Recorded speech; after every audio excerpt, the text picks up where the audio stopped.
In the 1950s, America was in the midst of the Cold War with the Soviet Union. The Cold War was ultimately a battle between democracy and communism. In this face-off between the two rival nations, knowledge and control in space became the major field of competition. This was known as the space race. On October 4th, 1957, the Soviet Union launched Sputnik, the first man-made satellite. A month later, they launched Sputnik 2, which carried the first animal into space. American headlines were filled with Soviets' achievements. The American public felt threatened by the other nations' advances. The Naval Research Institute responded by launching a satellite and a rocket of its own design. But its rocket, the Vanguard, exploded on live television, crushing American hope. As Americans grew increasingly frustrated with their country's lack of progress, President Eisenhower took action. He granted German-born rocket scientist Wernher von Braun and his team approval to build a rocket that would lift satellites into orbit. In 1958, von Braun's Redstone rocket rose into the sky. Its satellite, Explorer, was the first American satellite to orbit the Earth. After many failed attempts, the Navy finally launched a rocket that carried a measly 3-pound satellite into orbit. Meanwhile, the Soviet Union launched the much larger 3,000-pound Sputnik 3.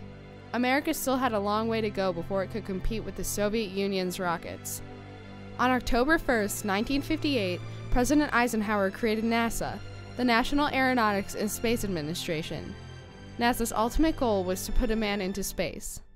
NASA aimed to orbit a manned spacecraft around the Earth, to examine human aptitude to function in space, and to recover the astronaut as well as the spacecraft safely.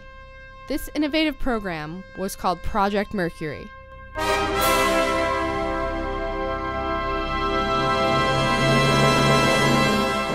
Many men volunteered to fly the spacecraft, but NASA required that they be college graduates between the ages of 25 and 40, no taller than 5'11", and in excellent physical condition. They must have graduated from test pilot school and have at least 1,500 hours of flying time. Over 100 eligible pilots from the Air Force, Navy, and Marines applied. They were put through a series of physical, mental, and medical tests to determine their capability to travel into space. Ultimately, the group was whittled down to 7 individuals: Alan Shepard, Gus Grissom, Gordon Cooper, Wally Schirra, Deke Slayton, John Glenn, and Scott Carpenter. This was the Mercury 7. These men would be the first to be called astronauts. In April 1959, the Mercury 7 astronauts were introduced to the American public. America invested its dreams of reaching space into these instant heroes. NASA secretly began to train 13 women as well. They thought women would deal with isolation better since they spent most of their time at home while men were off at work. NASA also believed their lighter body masses could be an advantage. The women were subjected to all the same physical and psychiatric tests as the 7 men, but there was a catch. To be an astronaut, one had to be a military test pilot, and women were not allowed to be military test pilots. Thus, gender discrimination prevented women from becoming astronauts in Project Mercury. Despite their selection, the assessment of the Mercury 7 had barely begun.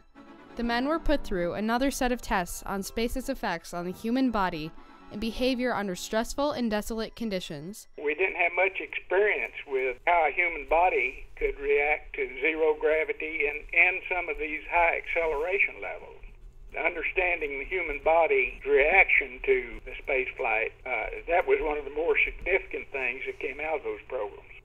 They also attended 50 hours of lectures on space navigation and capsule operation. The 7 future space explorers were even put in capsules in desert, water, and jungle environments to improve their survival skills and their ability to exit the capsule. Despite all this training, a chimpanzee was the first American to be hurled into space. Ham the chimpanzee was launched into space on January 31st, 1961. He flew past the atmosphere and immediately curved back to Earth, where he made a safe landing. America was one step closer to launching the first man into space, but the Soviets beat them once again.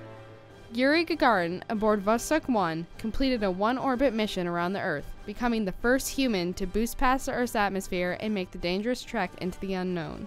It looked like we were going to really be behind the Russians for a long period of time, and general feeling was apprehensive about it. The fact that the Russians were putting people in orbit or vehicles in orbit, it was really an incentive for us to show that we technology fast and compete. In May 1961, Alan Shepard was strapped into the Mercury capsule he patriotically named Freedom 7. His mission, designed to be a suborbital flight, was to safely leave and re-enter Earth's atmosphere. Von Braun's Redstone rocket would be used to propel the capsule into space. Because of the rocket's delayed countdown, America anticipated Shepard's flight for hours. It was time for an American victory. Cheers and applause tore through the nation as Shepard finally took off. His capsule reached 116 miles above the Atlantic Ocean and safely returned to Earth after a 15.5-minute voyage. This successful flight began to restore the faith of the American people. There was a lot of patriotism in what we were trying to do, and it was gratifying. President John F. Kennedy believed America could land a man on the moon. Kennedy's main interest in space exploration was not for scientific or informational gains, but for the inspirational value a moon landing would have on the American people. But before America could go to the moon, it needed to get a man into orbit. 2 months after Shepard's flight, Gus Grissom rode a second Redstone rocket. Grissom's flight was almost identical to Shepard's. A month later, the Soviets sent their second man, German Titov, orbiting around the Earth. Americans feared the rise of Soviet power. I think the public was frightened by the fact that they had that kind of technology. The Cold War was on, and they were an adversary, and we didn't like the idea that they had large boosters. They were much larger boosters than we had, and there's some military implications there. Intercontinental ballistics, they could put weapons on our shores. It was a tense time from an international standpoint.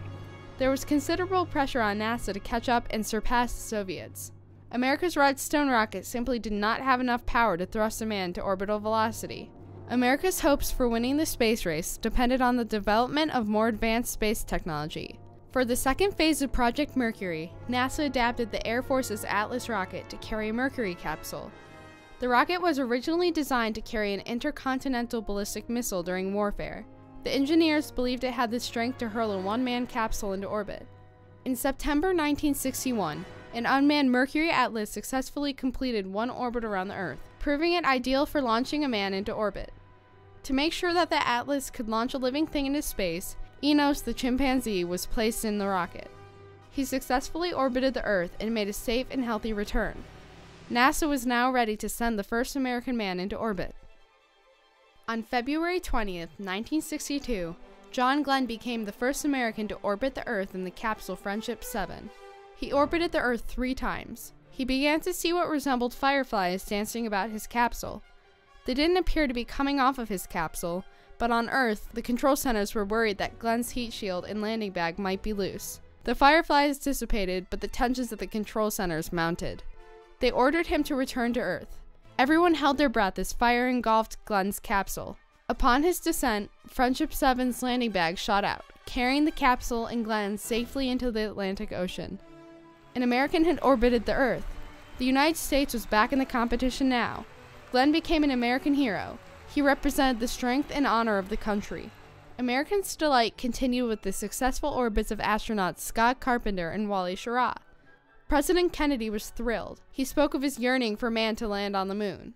We choose to go to the moon in this decade and do the other things, not because they are easy, but because they are hard. Because that goal will serve to organize and measure the best of our energies and skills. Because that challenge is one that we're willing to accept, one we are unwilling to postpone, and one we intend to win. The sixth and final Mercury flight took place May 15, 1963. Gordon Cooper orbited the Earth 22 times. Cooper's flight marked the end of Project Mercury. Project Mercury was the driving force behind America's success in space.